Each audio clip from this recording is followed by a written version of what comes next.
Shalom Bapak Ibu kasih di dalam Tuhan. Pagi hari ini kita jumpa kembali di dalam ibadah bersama-sama. Sekalipun kita ada di rumah, namun Tuhan tetap hadir di tengah-tengah persekutuan orang benar. Amin. Sebelumnya kita berdoa bersama-sama, mengucap syukur untuk ibadah pagi hari ini. Kita berdoa. Bapa di dalam surga, kami naikkan syukur untuk segala kebajikan dan kemurahan-Mu yang selalu memberkati kami, sehingga pagi hari ini kami bisa beribadah, semua karena anugerah Tuhan. Berkati kami dengan firman-Mu, sehingga kami ini sebagai bukti kami, bahwa kami akan tetap mencari Tuhan dalam situasi keadaan apapun, karena Engkau hadir bersama kami. Berfirmanlah Engkau di tengah umat-Mu ya Tuhan, dan kami siap mendengarkan perkataan firman Tuhan.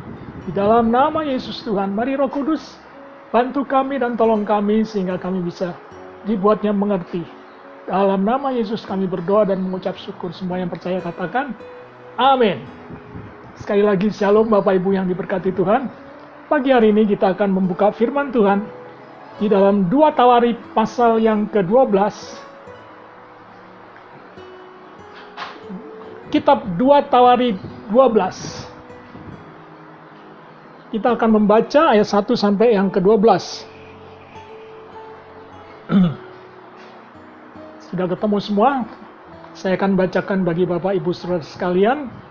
Saya akan beri judul, tema hari ini, pagi ini, minggu ini adalah tekun mencari Tuhan, atau mencari Tuhan dengan tekun. Ayat yang pertama. Rehabeam beserta seluruh Israel meninggalkan hukum Tuhan ketika kerajaannya menjadi kokoh dan kekuasaannya menjadi teguh. Ya, jadi Rehabeam beserta seluruh Israel meninggalkan hukum Tuhan ketika kerajaannya menjadi kokoh dan kekuasaannya menjadi teguh. Ayat yang kedua. Tetapi pada tahun kelima zaman Raja Rehabeam, majulah Sisak, Raja Mesir, menyerang Yerusalem karena mereka berubah setia terhadap Tuhan. Jadi mereka berubah setia kepada Tuhan. Itu sebabnya Sisak, Raja Mesir, menyerang Yerusalem. Ayat yang ketiga.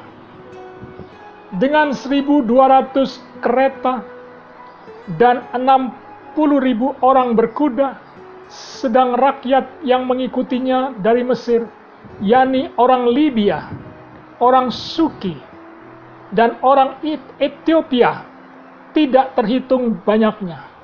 Ayat yang keempat.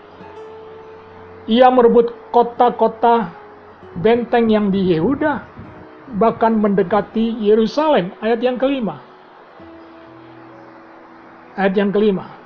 Nabi Semaya datang kepada Rehabeam, dan pemimpin-pemimpin Yehuda berkumpul di Yerusalem, berhubung dengan ancaman Sisak, dan berkata kepada mereka, beginilah firman Tuhan, kamu telah meninggalkan aku, oleh sebab itu aku pun meninggalkan kamu juga dalam kuasa Sisak. Ayat yang ke-6. Maka pemimpin-pemimpin Israel dan raja merendahkan diri dan berkata, Tuhanlah yang benar. Ayat yang ke-7. Ketika Tuhan melihat bahwa mereka merendahkan diri, datanglah firman Tuhan kepada Semaya, bunyinya, mereka telah merendahkan diri, oleh sebab itu aku tidak akan memusnahkan mereka. Aku segera akan meluputkan mereka, dan kehangatan murkaku tidak akan dicurahkan atas Yerusalem dengan perantaraan Sisak. Ayat yang ke-8. Tetapi mereka akan menjadi hamba-hambanya, supaya mereka tahu membedakan antara mengabdi kepadaku dan mengabdi kepada kerajaan-kerajaan duniawi. Ayat yang ke-9.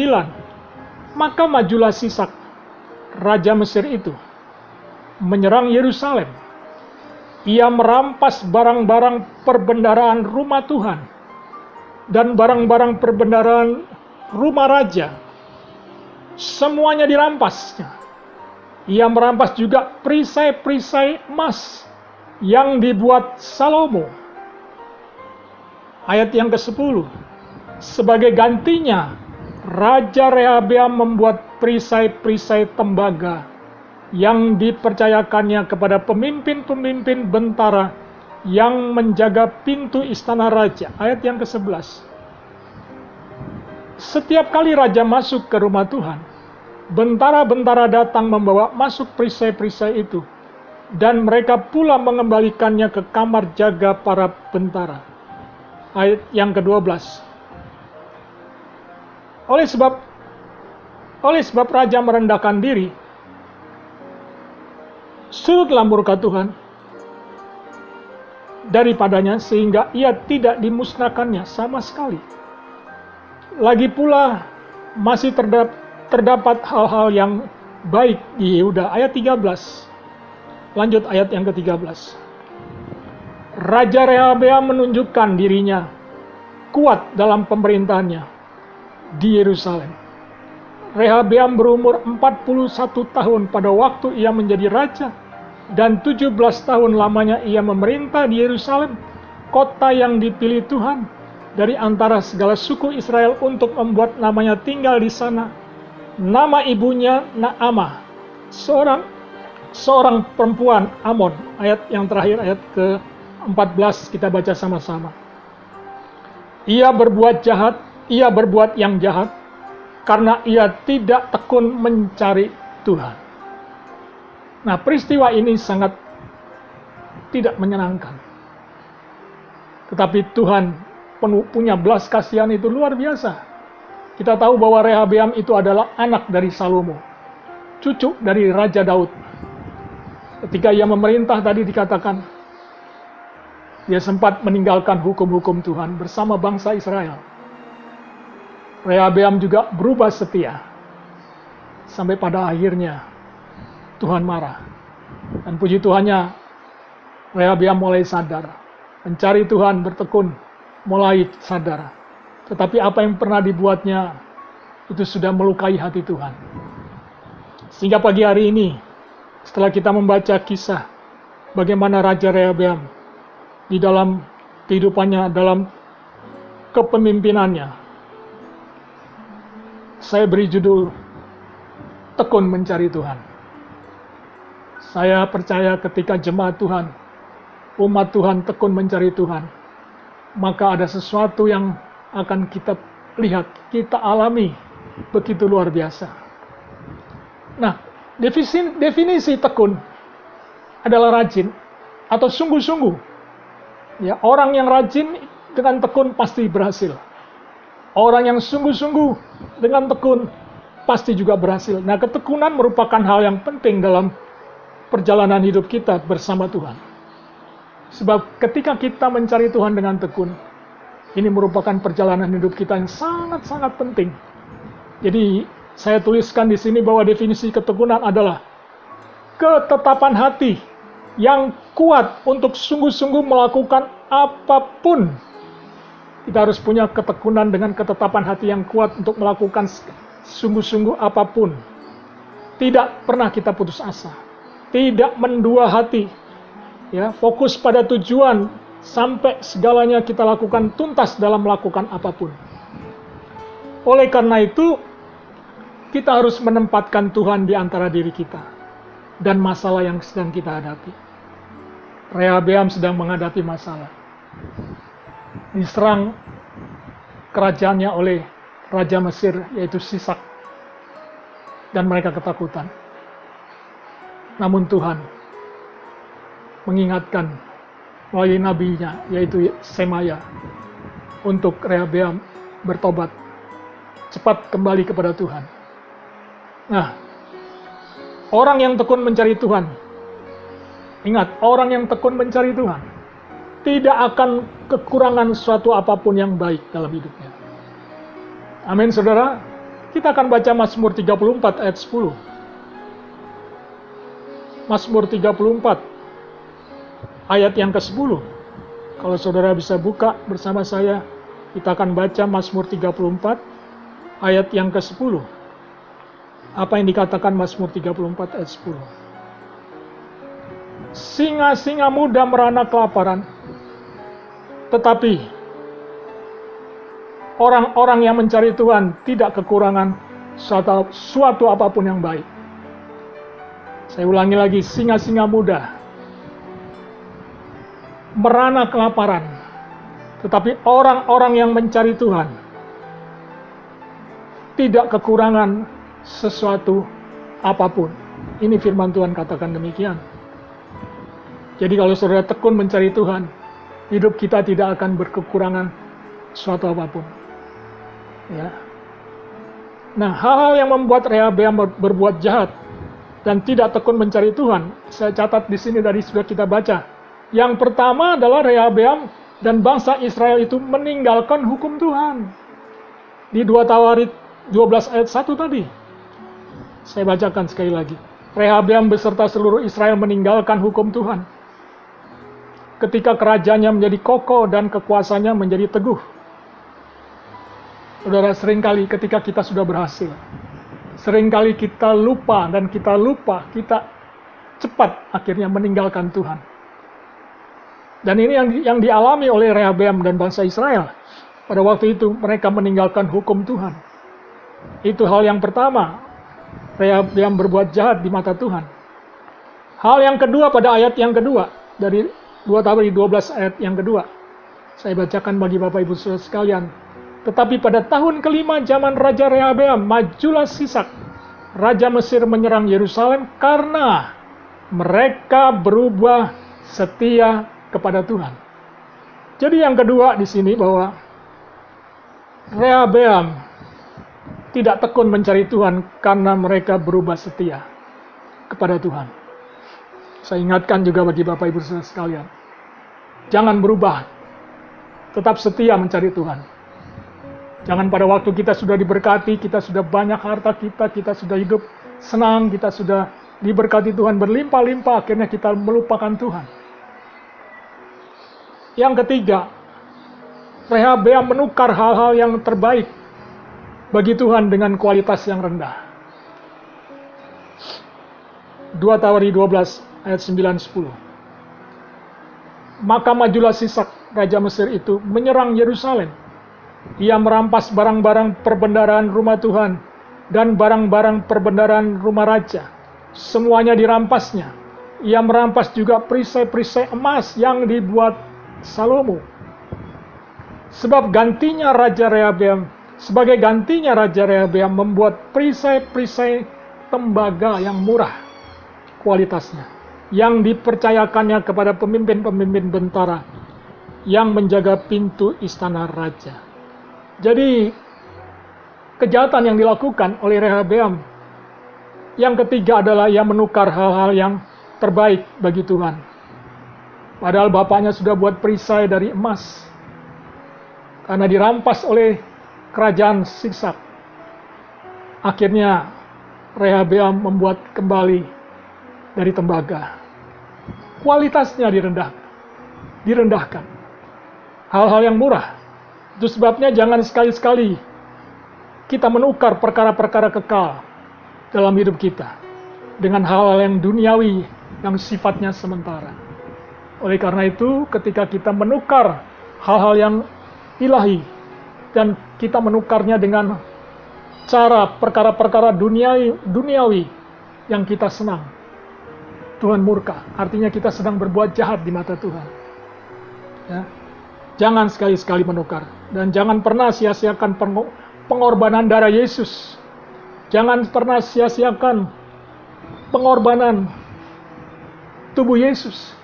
Jangan pernah sia-siakan pengorbanan kesetiaan daripada Tuhan Yesus Kristus.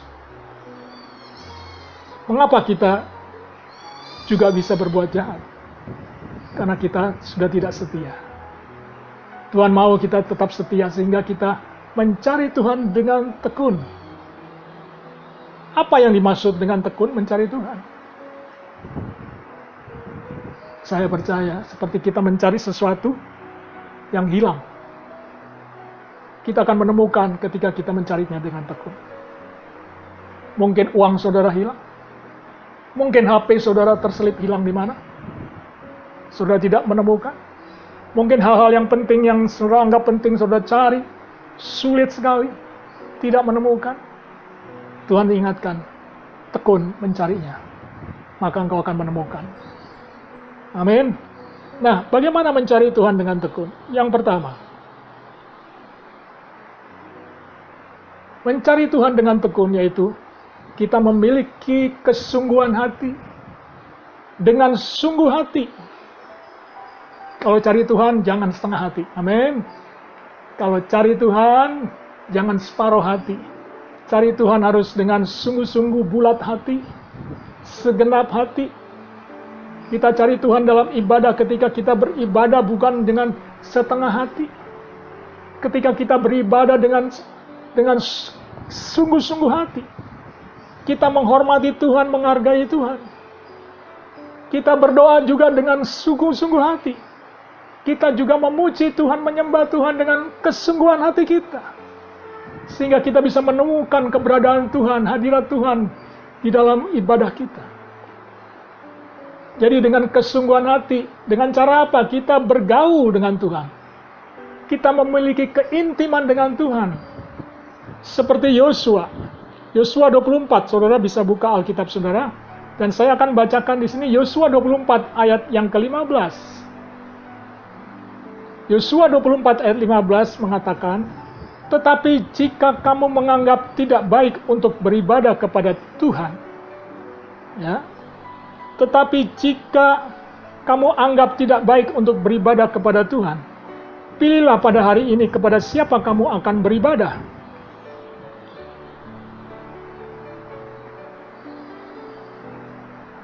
Allah yang kepadanya nenek moyangmu beribadah di seberang sungai Efrat, atau Allah orang Amori yang negerinya kamu diami ini. Tetapi, Yosua berkata, tetapi aku dan seisi rumahku, kami akan beribadah kepada Tuhan.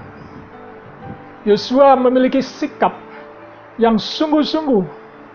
Dia katakan, silakan pilih. Engkau mau beribadah dengan Allah nenek moyangmu yang ada di sungai Efrat. Tetapi Yosua katakan, aku dan keluargaku dan seisi rumahku, kami akan beribadah kepada Tuhan. Artinya, mencari Tuhan ketika kita sungguh-sungguh beribadah dengan segenap hati. Karena kita punya pergaulan dengan Tuhan yang sangat erat. Oleh karena itu, orang-orang yang melakukannya dengan sungguh hati, beribadahnya dengan sungguh hati, memuji Tuhannya dengan sungguh hati, berdoanya dengan sungguh hati, maka Tuhan berkenan. Ya. Ingat Roma pasal 12 ayat 1. Persembahkanlah tubuhmu sebagai persembahan yang hidup, yang kudus dan yang berkenan, karena itulah ibadahmu yang sejati. Dan juga dalam Ulangan 6 ayat yang ke-6 dan 7. Saya akan bacakan bagi Bapak Ibu Saudara sekalian. Firman Tuhan Ulangan 6 ayat 6 dan 7. Apa yang kuperintahkan, Tuhan bilang begini. Apa yang kuperintahkan pada hari ini haruslah engkau perhatikan. Jadi apa yang Tuhan perintahkan hari ini harus kita perhatikan. Ayat yang ke-7. Haruslah engkau mengajarkan berulang-ulang. Oke, sebentar. Ayat yang ke-7 mengatakan, haruslah engkau mengajarkan berulang-ulang.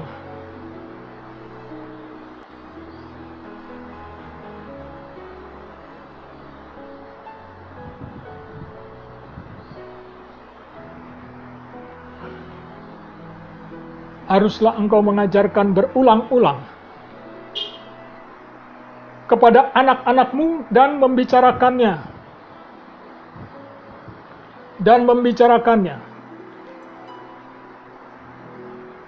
Apabila engkau duduk di rumahmu, apabila engkau sedang dalam perjalanan, apabila engkau berbaring, dan apabila engkau bangun. Ini pesan Tuhan. Orang yang sungguh-sungguh selalu mengajarkan kepada keturunannya, anak-anak cucunya, untuk sungguh-sungguh tekun mencari Tuhan. Dengan cara apa? Kita mengajarkan anak-anak cucu kita untuk sungguh-sungguh mencari Tuhan, tekun mencari Tuhan, beribadah mencari Tuhan. Ajarkan mereka pada waktu makan, pada waktu bangun, pada waktu berjalan. Ajarkan mereka supaya mereka mengerti siapa Tuhan yang kita sembah dan mereka sembah. Artinya dengan sungguh-sungguh hati kita mencari Tuhan, supaya kita tidak mudah mengkhianati dan melupakan Tuhan saat kita sudah diberkati. Ingat, kenapa tekun mencari Tuhan? Kenapa juga Rehabeam tidak tekun mencari Tuhan? Karena dia sudah diteguhkan, dikuatkan kerajaannya buat berhasil, dan juga kepemimpinannya. Akhirnya dia melupakan Tuhan. Oleh karena itu, mari cari Tuhan dengan sungguh-sungguh. Ketika kita diberkati, jangan sampai kita melupakan Tuhan. Ulangan 6 ayat 10 dan 12 saya akan bacakan bagi Bapak Ibu Saudara sekalian. Ulangan 6 ayat 10 sampai 12. Maka apabila Tuhan Allahmu telah membawa engkau masuk ke negeri yang dijanjikannya dengan sumpah kepada nenek moyangmu, yakni, bentar saudara,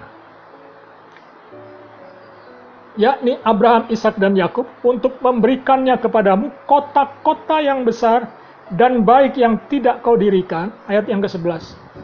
Rumah-rumah penuh berisi berbagai-bagai barang baik yang tidak kau isi, sumur-sumur yang tidak kau gali, kebun-kebun anggur dan kebun-kebun zaitun yang tidak kau tanami.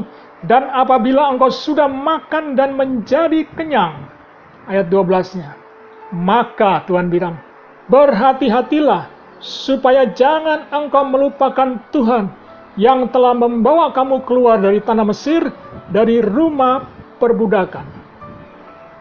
Artinya ketika Tuhan sudah memberkati kita, secara jasmani, kita diberikan kelimpahan. Sifat manusia seringkali mudah melupakan Tuhan. Sama seperti Rehabeam. Kerajaannya dikokohkan oleh Tuhan. Pada akhirnya, dia berubah setia. Dia lupa bahwa Tuhan yang membuat dia berhasil. Sehingga Tuhan katakan, Rehabeam itu melakukan kejahatan di mata Tuhan. Jadi yang pertama tadi, kita harus dengan sungguh-sungguh hati mencari Tuhan dengan sungguh-sungguh hati dalam ibadah, dalam doa, dalam pujian, penyembahan kita. Dan bahkan kita harus bergaul dengan Tuhan. Yang kedua, bagaimana mencari Tuhan dengan tekun? Yang kedua, yaitu tekun merenungkan firman Tuhan. Bertekun merenungkan firman Tuhan. Kapan? Firman Tuhan katakan, siang dan malam. Artinya dalam segala waktu. Ya, Mazmur pasal kita sudah sering baca Mazmur 1 ayat 1 sampai 3. Ya, Mazmur 1 ayat 1 sampai 3 mengatakan bahwa berbahagialah. Saudara bisa buka Mazmur 1 sampai 3.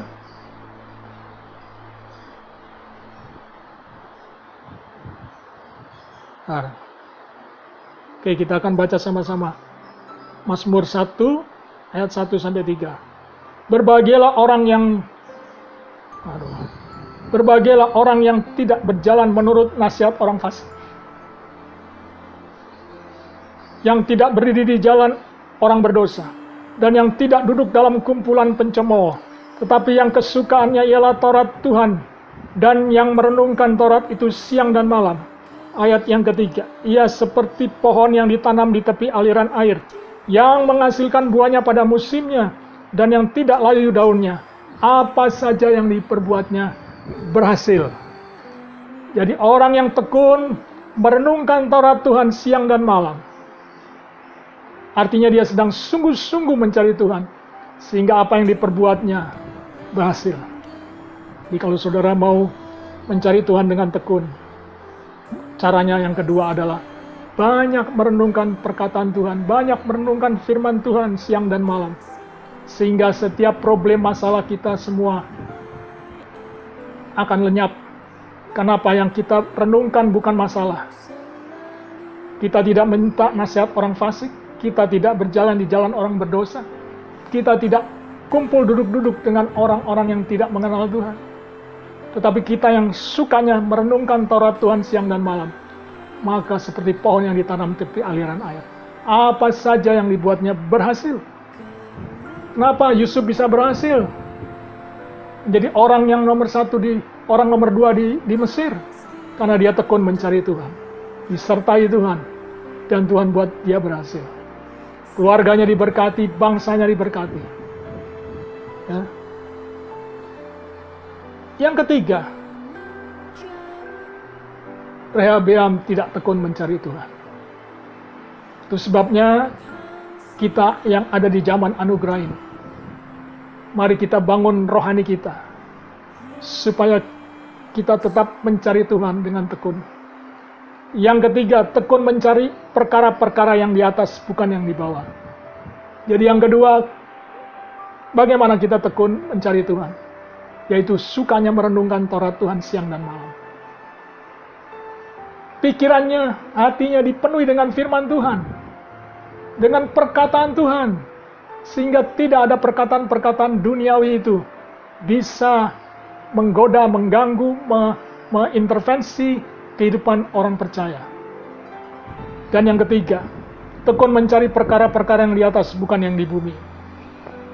Kolose pasal 3 ayat 1 dan 2. Saya bacakan bagi Bapak Ibu Saudara sekalian. Kolose 3 ayat 1 dan 2. Karena itu kalau kamu dibangkitkan bersama dengan Kristus, carilah perkara yang di atas, di mana Kristus ada duduk bersama di sebelah kanan Allah. Di mana Kristus ada duduk di sebelah kanan Allah. Ayat yang kedua, pikirkanlah perkara yang di atas, bukan yang di bumi. Nah, orang yang tekun mencari Tuhan, pikirannya sudah diubahkan oleh Tuhan. Jadi berpikir mencari perkara-perkara ilahi, perkara-perkara yang di atas, bukan yang di bumi, karena perkara-perkara yang di bumi tidak membawa kita dalam kekekalan, tidak menyelamatkan kita. Yesus bangkit untuk mengubah pola pikir kita, sehingga kita memikirkan perkara-perkara kuasa yang diberikan oleh Yesus dalam hidup saudara dan saya. Dan Yesus itu berkuasa untuk memulihkan kehidupan saudara dan saya. Dan pagi hari ini saya percaya kita harus fokus pada Allah, bukan pada masalah. Kita harus fokus kepada Allah, bukan kepada masalah. Yaitu fokus hanya pada perkara rohani yang menghasilkan kekekalan, bukan yang sementara. Biar firman Tuhan pagi ini menguatkan kita. Jangan seperti Rehabeam, dia melupakan Tuhan. Dia tidak tekun mencari Tuhan. Dan saya percaya pagi ini, Bapak Ibu Saudara sekalian, mari kita tekun mencari Tuhan. Dengan cara sungguh-sungguh hati. Dengan cara banyak merenungkan Taurat Tuhan itu siang dan malam. Dengan cara mencari perkara-perkara yang di atas. Kalau ada masalah yang bukan mendatangkan perkara ilahi, abaikan saja. Percaya Tuhan sudah menolong kita. Dia sanggup menyediakan apa yang kita butuhkan. Karena dia gembala kita yang baik. Amin. Dia yang sudah membaringkan kita di padang rumput yang hijau, di air yang tenang. Dan dia juga menyertai saudara dan saya. Sekalipun kita berada dalam lembah kekelaman, gada dan tongkat Allah menyertai kita. Ada pemeliharaan Tuhan. Bahkan dia menyediakan hidangan di hadapan para lawan kita. Artinya ada penyediaan Tuhan.